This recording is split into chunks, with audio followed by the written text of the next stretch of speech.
Саламатсыздарбы? Бизге моундай шоронун биокуруптары келди.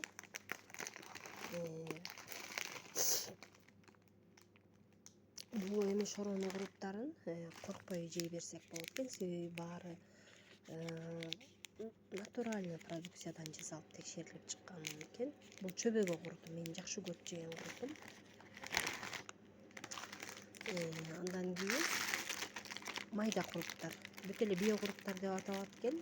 Майда куруптар туздуусу, тузу азы дегендейлер бар.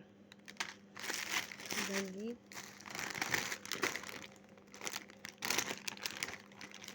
мондай вакуумда,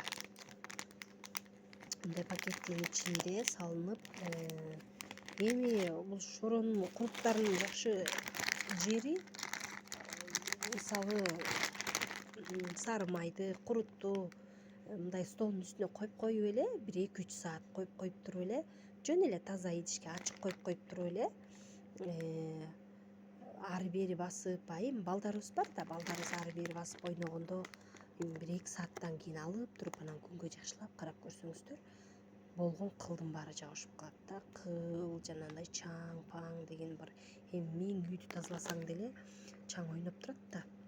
Анан бул ушу шоронун мага жаккан жери ушундай пакетиктерде таза. Анда коркпой жейсиң, чаң болуп калды дебейсиң.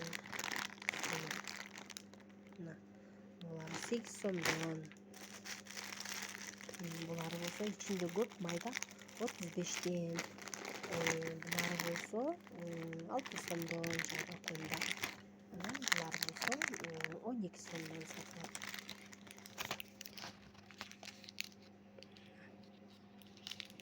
Ачып көрөлүк.